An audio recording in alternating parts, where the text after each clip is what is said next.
I don't want to run a business based on a profit and loss statement in healthcare. People are shocked, like shocked when I tell them this when we have 10,000 patients, almost 80 employees, we're expanding. We do not have a CRM. Nothing is automated. We have no CRM at all. People are blown away. We did not pay for marketing until last year. I did not pay a dollar for marketing. But what we focus on is the patient experience. And I recognize that the patient is our brand, the patient is our marketing, the patient is our growth strategy. And so build those strong business foundations, live out your purpose, let them be the ambassadors, then start getting into those business things. If you're an emerging franchise founder, you already know this. The jump from 10 to 100 units is where most brands stall out. Not because the concept isn't strong, but because the founder is drowning in chaos.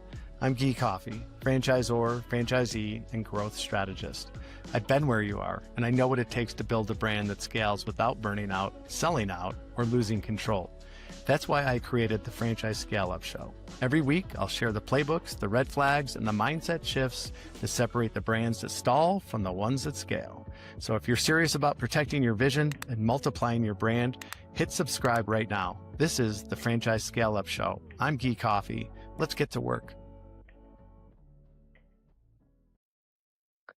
Hello, and welcome to another episode of the Franchise Scaleup Show with me, Guy Coffey. And today I have a special guest, Kristin Oja from Stat Wellness down in Atlanta. Kristen, welcome to the show. Thank you so much for having me on here, Guy. I'm so excited for the Yeah. conversation. Yeah, I was, we got connected. I looked at Stat Wellness. We've been in the health and fitness business since 2006. Stat Wellness is definitely on the trend of where things are going, whole health, not reactive kind of medicine, but preventative things, as well as a whole array of services that you guys provide. And right now you have 10 corporate stores all in the Southeast and just growing from here, I'm sure. So, the first thing is, how did you get started in this? I have a very entrepreneurial spirit. I was always writing down business ideas. I was born into a storm. I'm incredibly Mm, ADHD and use exercise to manage it versus stimulants. So just kind of mm, setting the stage of who I am. And so I became a personal trainer in college, and I absolutely loved personal training. I loved seeing my patients accomplish things that they never thought possible. I love seeing my patients get stronger. I love that they'd come in and have a bad day and they'd leave a session and I could just feel them in a better mood. And I was like, this is what I want to do for the rest of my life. And my parents, I wanted to drop out of school and be a personal trainer. And they're like, please just like finish school. Whatever you do, finish school. So I went nursing so I could always fall back on it. And as soon as I got into my rotations, my first one was the dialysis unit in the hospital. And people are sitting there for 4 hours getting their blood filtered. It's dark. Everybody felt so unhappy. And I started realizing in more and more rotations, wow, we are really good at sick care. We are really, mm, really phenomenal at keeping people alive. We're really good at diagnosing people. We've made a lot of advancements when it comes to medication and open heart surgery and cancer. And I feel so fortunate the state of our sick care. But where are we when it comes to our health care? And there was a mm, huge disparity to me. And so I went and became a nurse practitioner. And then I started functioning in primary care. And I was like, this is it. Now I'm going to be able to sit down with my patients and I'm going to be able to tell them the importance of moving their body and exercise. And I'm going to do all of these things. Well, I had 5 or 10 minutes with my patients. And as a nurse practitioner in a primary care model, you're really trained to assess their labs, see if there's any symptoms, and then find the right medication for their symptom or find the right diagnosis for their symptom. Well, I have 5 minutes. I can't do all of that. So, okay, you come in depressed. Let's talk through antidepressants. Okay, you come in with a sinus infection. Let's figure out the right antibiotic. Okay, you come in and your blood pressure is high. Hey, make sure you do healthy eating and move your body, but here's a medication. And that didn't work for me. So then I learned about functional medicine and I went and got my Institute of Functional Medicine certification. And I went on and got my doctorate in nursing practice. And then I started going through the A4M fellowship. And I just started learning about how our whole body works as one and that we're not siloed. Like our lungs and our heart are not disconnected. Our brain and our gut are not disconnected. And so I wanted to go into functional medicine, which is root cause medicine. So then I started mm, practicing there and I was like, this is it. This is where I'm going to spend the rest of my career. Well, then I see that I see my patients every 6 months. It's incredibly expensive. I'm like now trying to put people on a ton of supplements, do a bunch of expensive testing. They're spending thousands of dollars. And I'm like, well, I see them every 6 months. They're excited. And then when I see them again in 6 months, we're in the same spot because they drop off. I'm like, well, Hmm. that's not it.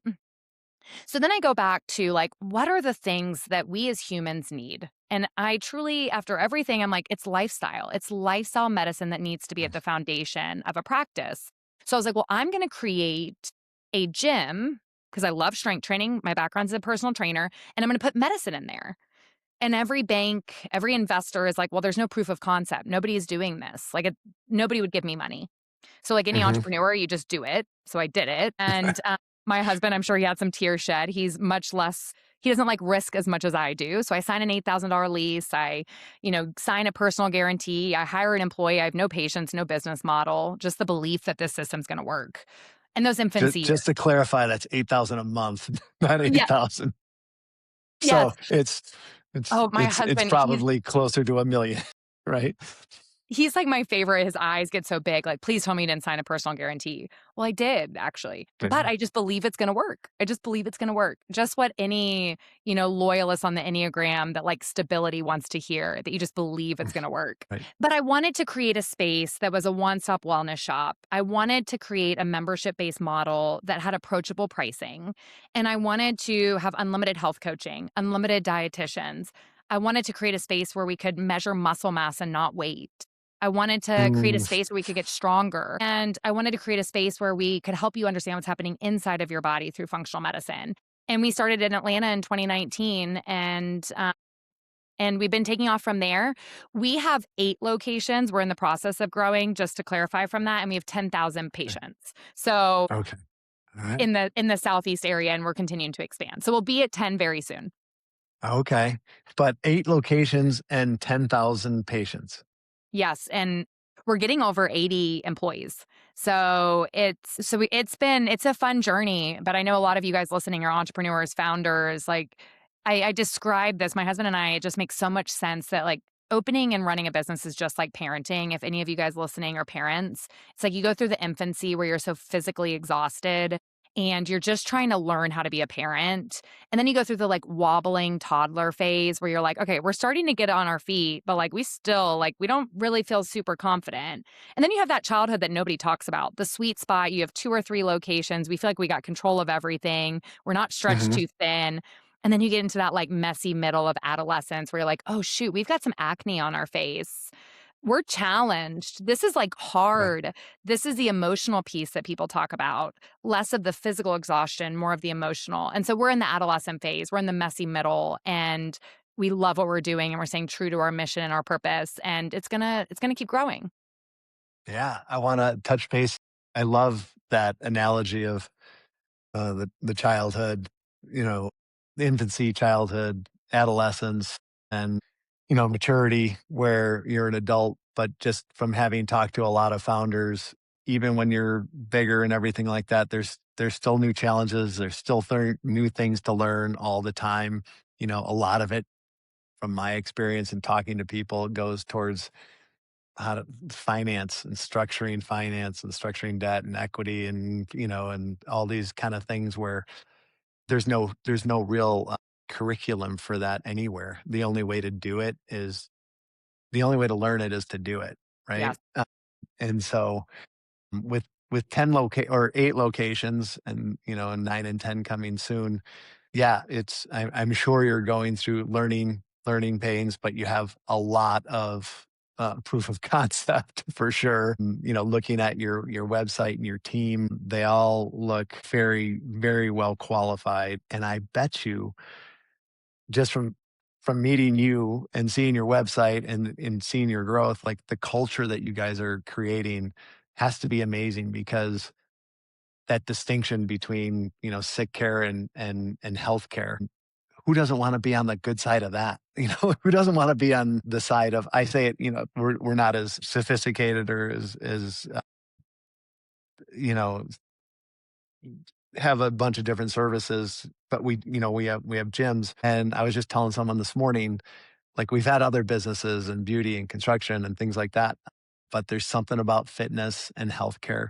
And I told the story today about, this lady came up to me when I was in the gym, and she was showing me her wedding ring. And I'm like, it's a nice ring. Like, why are you showing me it? And she's like, because I haven't worn it in 10 years because I was too big.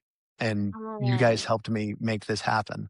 It's like those kind of stories. You don't get that in other things. So your team must be having those kind of stories, and what you're creating is creating those stories and helping people live longer and better lives every day. So Mhm. I'm sure there's still work and drudgery and parts that no one likes. But man, when you get those big wins that are just like right here, it's got to be amazing. It's the to live a life of such purpose and to have such impact. I tell my team all the time, and I've been doing this since 2019. I still see patients at the end of every one of my days. Like, I get goosebumps talking about it. I'm just like humbled that people are coming and they're paying cash and they believe in this model of stat wellness and they make lifestyle changes. They will take a supplement, they will take what we recommend if needed. They trust us with their care. They're making lifestyle changes based on what our team tells them about what's going on in Mhm. their body. And that's, like, so humbling to me to just, like, get to play that role in people's life. And I always say, like, our goal, like, we don't say that we're fixers, right? Like, we're not just sitting here and putting a magic wand. Like, you've gotta put in the work. Like, our body knows what to do if we put the right input into it. We're not saying it's easy, but we wanna partner with you, provide the knowledge, help you understand how your body works, and my favorite quote is little by little, little becomes a lot. If you just make one change, that one change is gonna then be 2 changes, and then 3 changes, and you don't need to fix this all today, right? But to Mhm. the amount of time I've sat down with my patients, and in functional medicine, it's really important for us to understand your whole lifespan. We wanna know about your mom's pregnancy with you. We wanna know about your delivery. We wanna know about your upbringing. And my patients are just shocked. We have tissues in every single one of our rooms because people are like, nobody has ever asked me about my upbringing. Nobody has ever asked me if I felt supported growing up. And for me, I'm like, how? How can we have a medical model that is prescribing antidepressants and treating depression without asking those questions It, that help us it get to the doesn't, right? yeah, it doesn't fit in a 5-minute diagnosis, right? That's the answer. Like, get a turn, it's like people turning a restaurant table over. It's like, got to get them in, got to get them out. Like, right? I have a question for you. With your subscription model, it it automatically, since people are paying anyway, it automatically tells me that there's a more of an accountability factor too. I have a really close friend who's done very well, and he's like, "Oh, you got to go to this place here in Denver." Doesn't sound exactly like Stat Wellness, but it's very high end. The guy's got his own private plane, so like money is not an issue for him. He's like, "You got to go here and check this out." Blah blah blah. And he's like, they got me on all these supplements and everything. He's super smart. Like, he's a great person.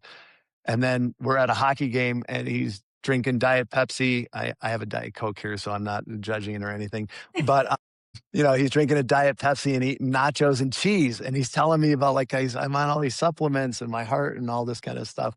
But that accountability sounds like it's baked into your process. But Yes. I would think, just from gym guy perspective, it's the consistency and the accountability that makes the difference in that model. Well, and for sure, and the people that utilize their membership more have the better results, right? Like, if Yeah. you meet with the health coach, and I tell people what's great because it's unlimited, book 30 minutes with the health coach, but you may only need 5 minutes just to have it on your schedule to be like, "Okay, this week I was working on going to bed earlier. I'm gonna show up next week and I'm gonna talk to you, and you're gonna ask me if I went to bed earlier."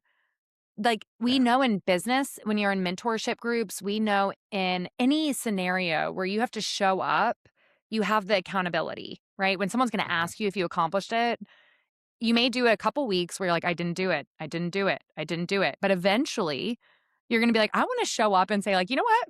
This was the week Mhm. I actually started going to bed earlier. And you know what? What's Yeah. weird? I actually feel better this week." Yeah. You know? Yeah. Yeah. Yeah, for So, sure. And that's, some of the things you just mentioned one, sleep. It doesn't cost anybody to sleep more. And we all know that most of us are running, full speed ahead and not sleeping enough and doing stuff before bed that ruins our quality sleep. Like I have 2 different measurements for my sleep. My mattress actually measures my HRV and my breath rate, and so does my watch. And so I'm keeping track of that stuff. And it's like when people come into a gym and they're like, "What supplements do I need?" I'm like, "Well, are you drinking every day? Are you eating chips? Like, let's just start with taking stuff away. That's not good for you. But it really helps when those people can come back and tell someone like, yeah, I stopped drinking 5 sodas a day. Like, and it's already helped, right? I do have a question because, and no offense, obviously, I'm a big fan, but doctors, medical Yeah. professionals generally don't have a great reputation as business people, and it seems like it's not, doesn't just seems like it has to be that you've got the medical chops and you've attracted all these people with the medical chops to do this, but you've also married it to a business model that's obviously working because unless you're from royalty or something, you can't build 8 of these things that aren't cash flowing. Like there's no way because they got to Yeah. be super expensive. Not that they're not worth it. Like premium products are definitely worth it, especially when you're talking about like quality of life. But how did you marry? You're obviously a constant learner, obviously just from what you've shared with us. But how did you also marry that with like the business acumen, the finance acumen, and the build out acumen, and the team building, and the HR, and the legal, all of this? Like, Yes. do you sleep, or are you one of those people that no, I just burn through the night? I wish I could say I burn through the night, but no, I do sleep. My superpower, I always joke with people, is I've never lost a night of sleep since the business has been open. Through the pandemic, through the hard times, I have never lost a night of sleep.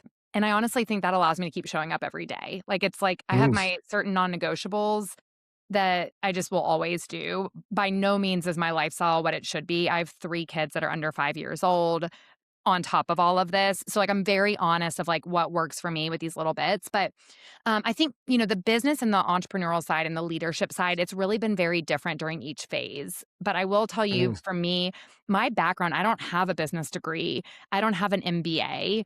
What I have always focused on is I don't wanna run a business based on a profit and loss statement in healthcare. I wanna run the business in the first 3 year we were open, what is best for the patient? What is best for the patient? What is best for the patient? That patient is gonna sell our business model. They're gonna talk about us. If they know we're in it for them and not for the money, they are my marketing. So people are shocked, like shocked when I tell them this when we have 10,000 patients, almost 80 employees. We're expanding, hopefully nationwide. We do not have a CRM. Nothing is automated. We have no CRM at all. People are blown away. We did not pay for marketing until last year. I did not pay a dollar for marketing. I paid for marketing last year and I was actually disappointed by the amount of money I spent in the output and the ROI. So mm, I don't have a CRM. I don't have marketing. We're dabbling in it more. We're learning, but didn't do any of it until last year. And we opened in 2019. So 5 years of no marketing, no CRM. But what we focus on is the patient experience. And I recognize that the patient is our brand. The patient is our marketing. The patient is our growth strategy. And so build those strong business foundations, live out your purpose, let them be the ambassadors, then start getting into those business things. Like, then start running all of your projections, then start getting CRMs, then build sales funnels, then do the marketing, then do all these other things. Where a lot of entrepreneurs I work with are spending so much time trying to automate, have CRMs, do all of these things. But I'm like, how do you feel about the product you're offering? How do you feel mhm, about you don't wanna be in a place where you keep trying to get new patients, right? That's a whole lot more expensive than retention. yeah, And in healthcare, in a service-based industry, I would argue that a lot of the listeners, if you've been somewhere, you know the places when they're after the money and they're after you as a person. It feels mhm, different. And so yeah, I didn't start the business with a fancy business plan. I had no business plan.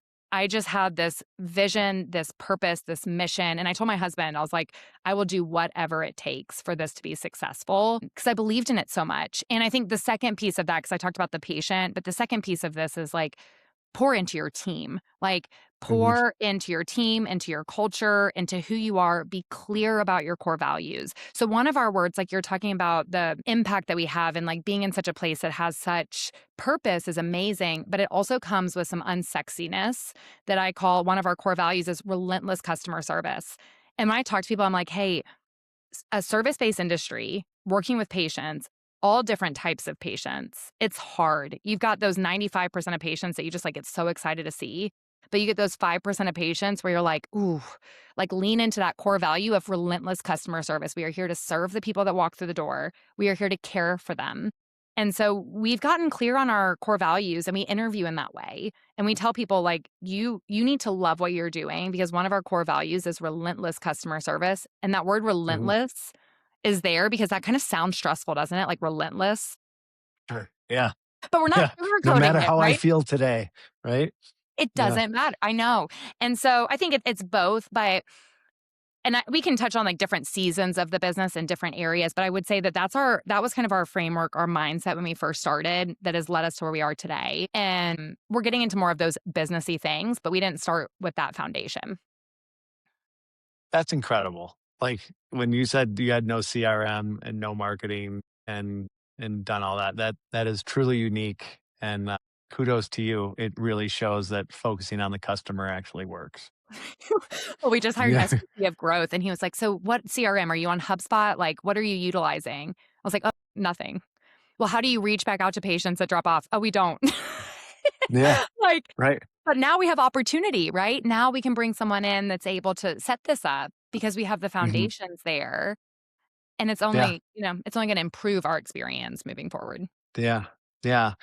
There's the model out there is like where your branding and your pricing in the marketplace. There's good, better, and best, right? Yep. Good is like people that are just shopping on price, and hopefully, you know, the can of green beans that you choose is good enough for you, right? And then there's better, and that's hit or miss. It's in between, and then there's premium, and that is, yep, you're gonna pay way more, but you are not gonna have to think about that product or that service. Like it is taken care of for you. So if you can charge premium prices, you have to deliver that premium service, and then a lot of things take care of themselves, and your business is truly just an illustration of that. So congratulations. That's pretty unique, and it's eye-opening, I think, for a lot of people. So thanks for sharing that.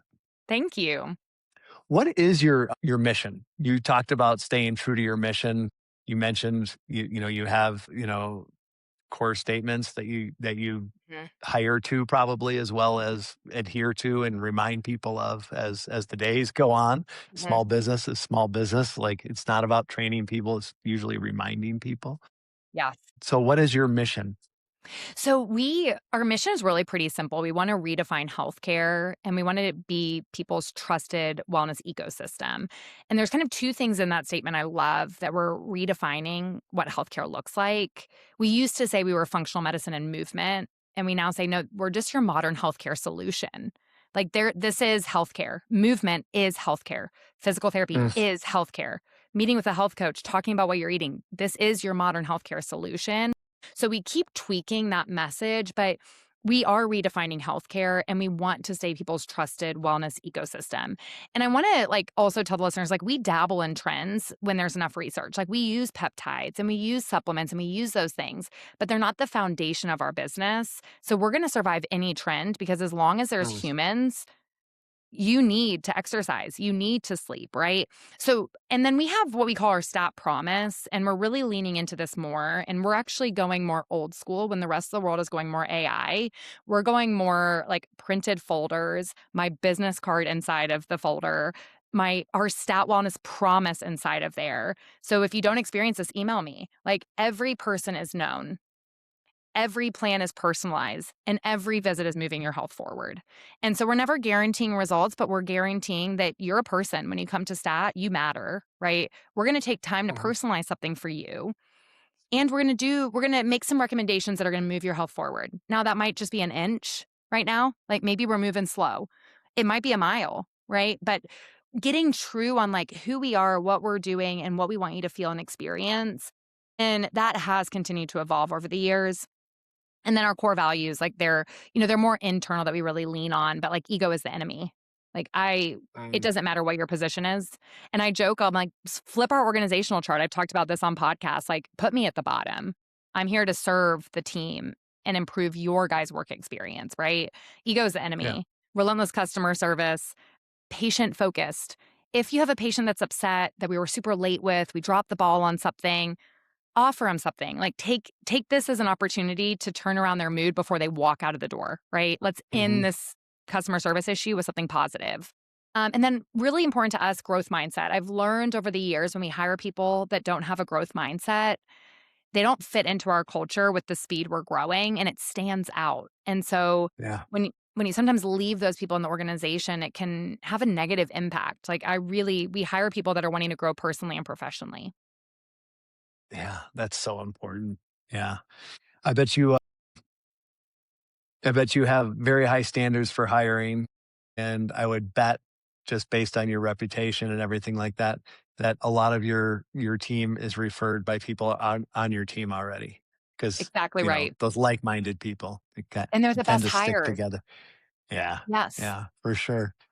So if I ask a question and you're like, I'm not sharing that right now with you, Yeah. that's fine. We can either, you could just say that or we can cut it out or whatever. But like, so you talked about growing nationwide. You have 8 right now. We had talked a little bit before about this is, these are not little, little boxes of equipment and things like that. These are facilities, so there's capital requirements, and everyone is at this point still a big gamble. Obviously you've reduced your risk with your results to date, but what is your growth plan for putting stat wellness across the country? Yeah, I 1000% will answer it. And kind of going backwards, I mentioned at the beginning nobody would fund stat. And so for 3.5 years, I couldn't pay myself anything. Anytime I could pay myself, I reinvested in people. But once you have a proof of concept, everybody comes to you and wants to invest in you, right? So it's like at the beginning, Mm, nobody wants to. You've got to believe in yourself. You've got to like hustle and make it happen. And those are hard years. We actually ended up selling mm, my house. We ended up living on my sister's floor, moving into a smaller house. Like there's like big things that happen for founders. So I want you guys all to know like it's not always glamorous.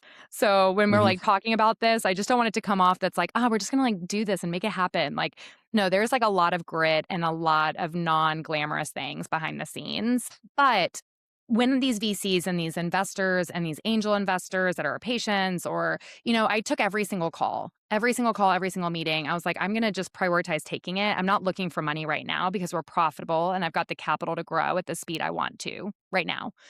But I think there will be a day they'll be clear it's time to bring on capital. And so I did for mhm, like 3 years. I took all the calls, all the meetings. It was very clear to me who would not be a good investor. Like the people that asked me, like, exactly what square foot do you open? Where do you get your furniture from? What is the turnaround on when you're profitable? All these normal business questions that they wanted to mhm, know. I was like, well, we're not a cookie cutter model. Every one of our Stat Wellness locations looks different. We fit into the community we go into. Our Roswell is an 1850s historic mill house. Our Atlanta is a industrial building with floor-to-ceiling windows and concrete floors and exposed ceilings. We fit into the community we're in because we wanna be a part of the community, and we wanna be a third spot for people. Not their home, mm, not work, somewhere where they have no responsibility and they feel connected. I give you that background because we opened Nashville, which was our largest location. It was our most expensive build. It was our first time going into a new market. Our Atlanta locations just thrived. Like we opened in a mhm, suburb and it just thrived. We opened in another suburb and it thrived. We had brand awareness. We had saturation. We go to a new market. I thought the exact same thing was going to happen, that the whole Nashville community was going to be so excited that we were there and they were going to be like waiting around the building. That's not what happened. People did oh, not know who we were. really? People did not like, we're in a new community. We don't have brand awareness. We don't have trust. So this is when we started doing the marketing, but I knew we are gonna be fine. I knew this no matter what, like, we're gonna be fine. We're gonna raise the money we need to. We'll be profitable one day in Nashville, but it was gonna slow down our growth. It was gonna slow down my ability to self-fund the next 2, the next 3. And so it became more clear this is the time to bring on money. And I tell everybody when you're starting a business from scratch, we were truly bootstrapped. I always joke about the companies that are yacht strapped, like their third or fourth business that they bootstrapped after they've had massive exits. I'm like, no, you guys are yacht strapped. I'm like truly bootstrapped. Like sold my house, working all the time, couldn't pay myself for 3 years. Yeah, Like, don't yacht take money to strapped. take That's money. good. Do not take money to take Mm, money. Take money and knowledge and connections.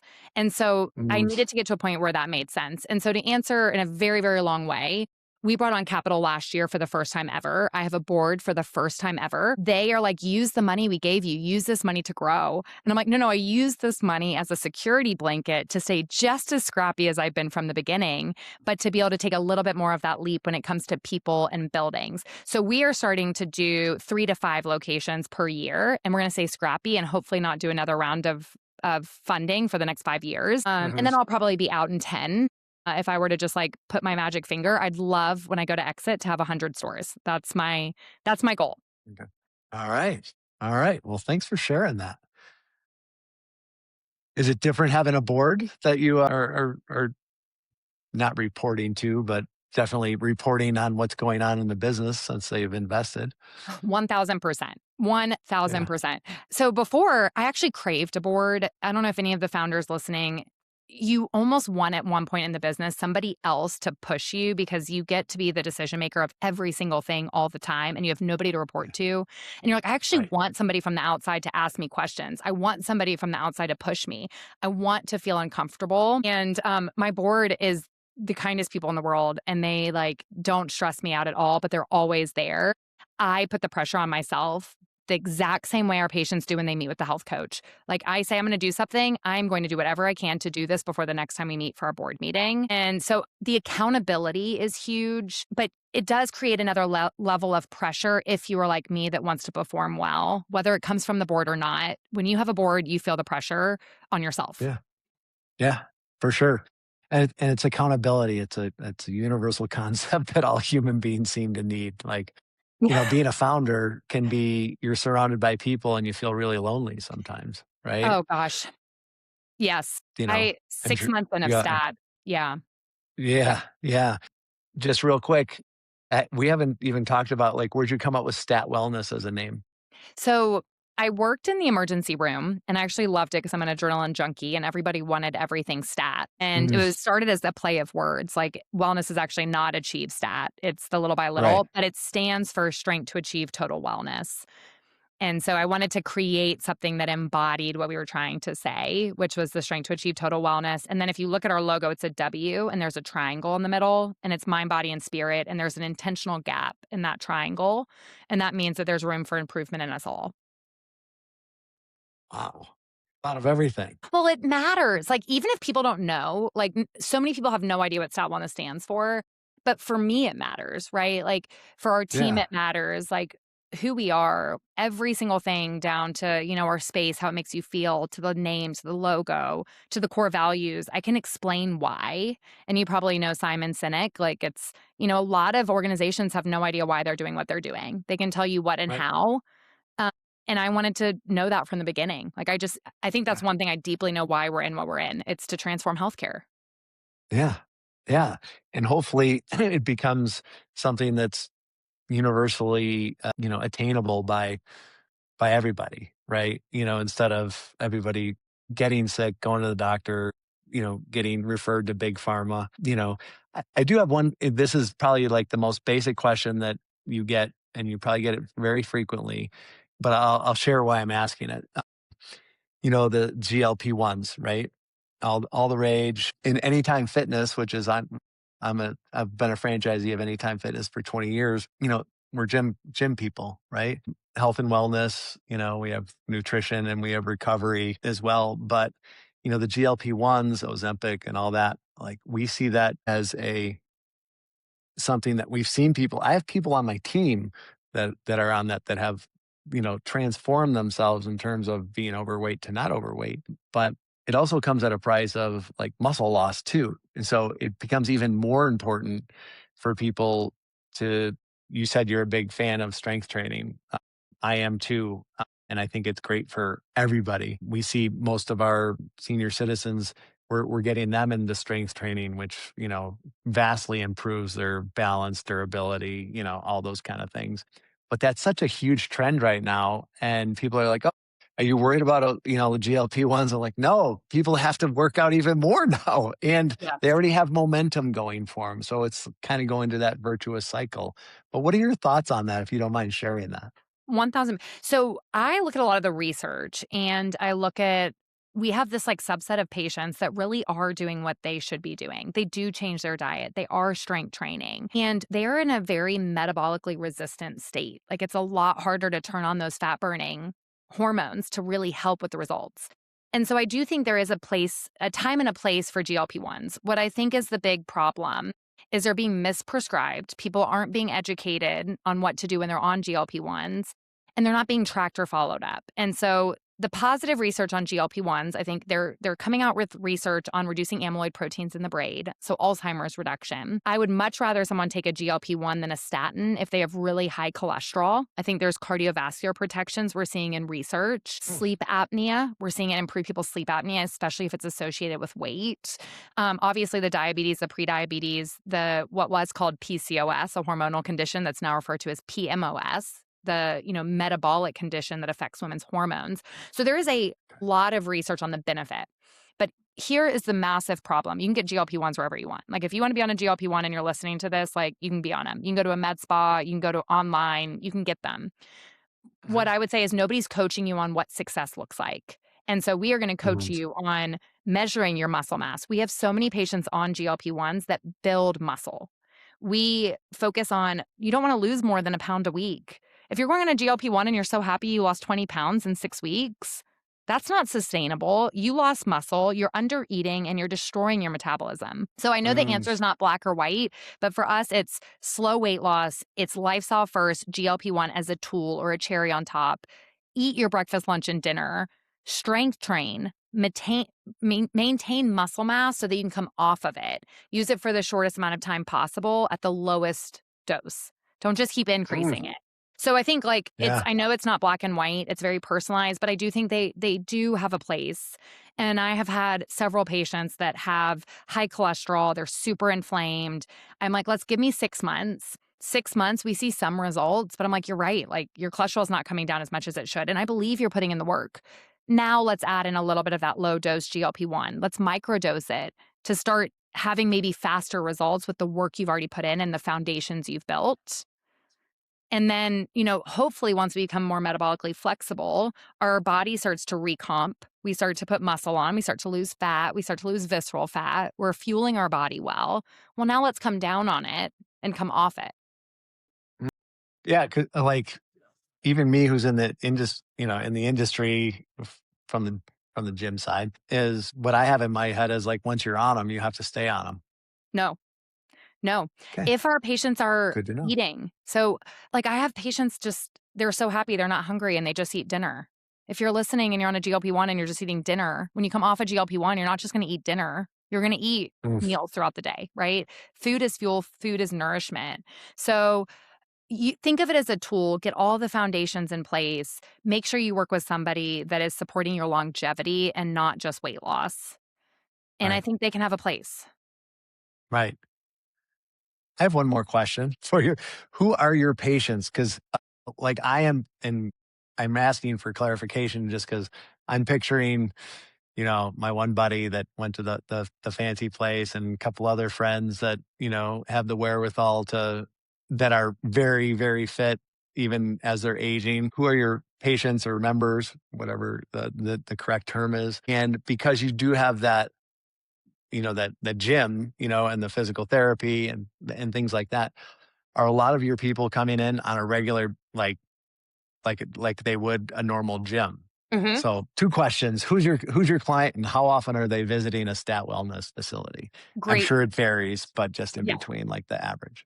So I always like to say we do birth to death. So our youngest patients are newborns that have either eczema or gut issues. We're doing stool tests. We're helping understand from a functional perspective why they have symptoms. To our oldest personal training client is 96 years old and everything in between. But the bulk of our patients are 25 to 55. We used to be primarily women. Now we're women and men. We're becoming a lot more gender split, which we love.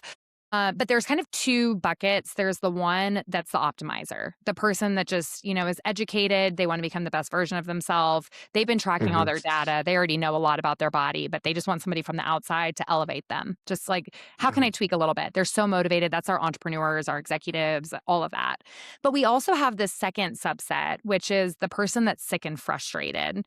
They have been diagnosed with an autoimmune disease and they're told that the only option they have is medication, or they got diagnosed with cancer. They're still going to go through chemotherapy and the radiation, but like they know they can make a change, but they're told like diet doesn't matter. And they're like, I know diet matters. I'm still going to follow my oncologist recommendation, but I'm here for the support alongside this. So we Hmm. have the sick that just are frustrated with conventional medicine, and we have the really healthy that want to become healthier. Hmm. And of course, everything in between. But it's our price point is actually like we want to be, as you were describing those kind of three levels, we want to be good, but provide a premium service. So at like $185 a month, we get college grads able to pay to be a member of ours out of school. Like they just started working and they're able to budget $185 a month to come. So I hopefully, and then to answer your question of how often, most people we suggest at least once a month a health coach or a dietitian, at least quarterly a functional medicine visit. So most of our patients, we're seeing them at least once a month. On the movement side, if somebody does medicine and movement, what has been interesting to me, and you probably see this with Anytime Fitness, when people work out regularly, they're going to live about 5 miles from your location. So where Hmm. functional medicine, our patients will fly in for functional medicine. They'll drive hours because they're going 3 times, 4 times a year.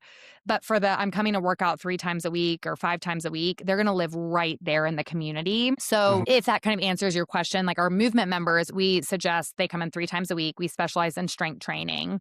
And so Monday, Wednesday, Friday, or Tuesday, Thursday, Saturday is how our structure is set up. But they do live really, really close. So we have a lot more medical patients than we have movement patients based on demographic to our locations.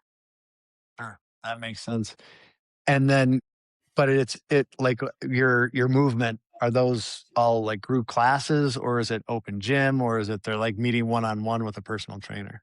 So we have personal training, small group, and group.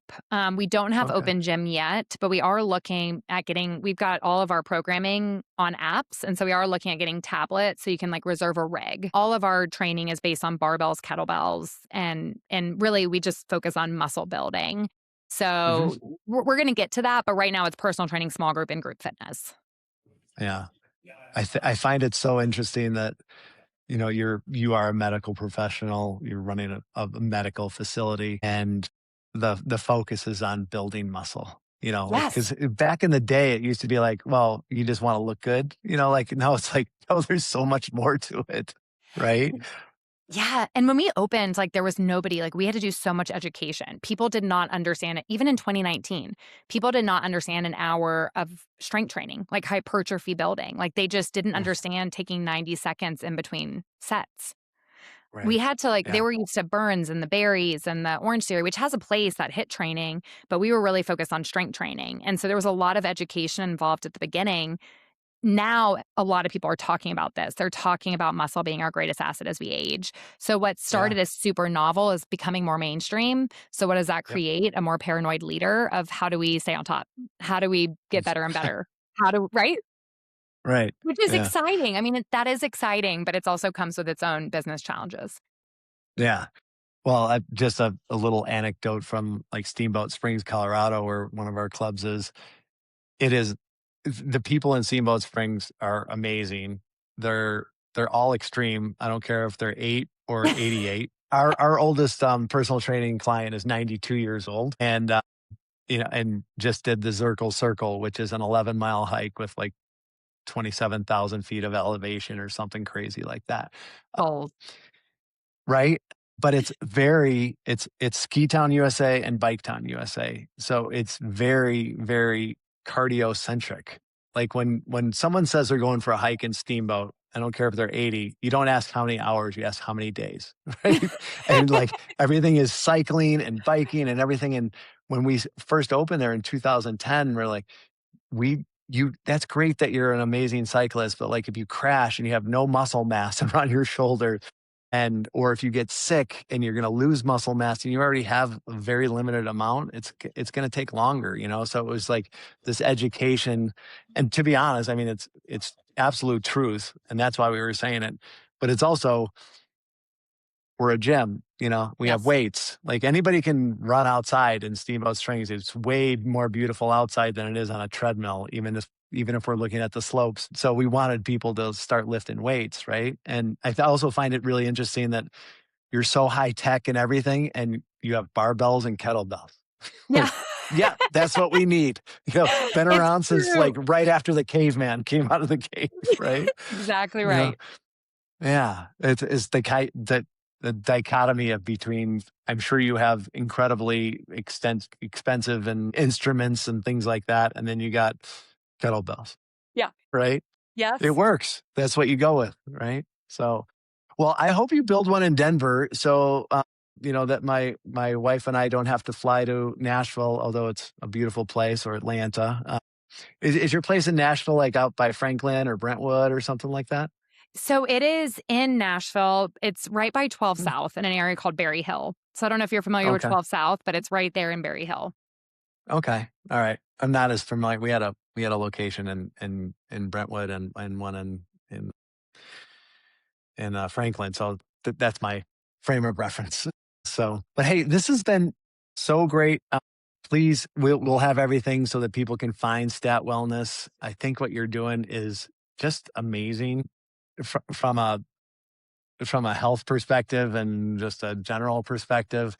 And I think it's really exceptional in terms of your background and what you're building and how you're financing it and what you're going to do next. So really appreciate you sharing your story.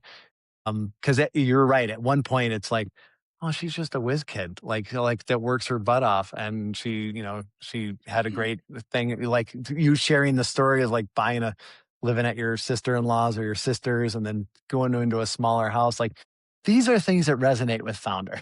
Like this Yes. is this is reality. Keep on going. Stay true to your mission. Understand that there's stages in this business. It's not going to be rainbows and unicorns the whole time. But if you stay true to your mission, take care of your clients, and work really smartly, you can have 8 to 10 to nationwide as well. So thank you so much for the inspiration, the education, and the motivation. Thank you so much. I really appreciate it. That wraps up today's episode of the Franchise Scaleup Show. If this gave you a strategy you can put into play, please share it with one founder who needs the help. You might save them months of pain. If you're ready to go deeper, whether it's building your support infrastructure, accelerating territory sales, or preparing for private equity, go to guycoffey.com. That's GUYCOFFEY, and book a free franchise growth strategy call. I only partner with founders who are committed to scaling without losing control. If that's you, I'd love to connect. Until next time, protect your vision, move fast, and scale smart. I'm Guy Coffey. Talk soon.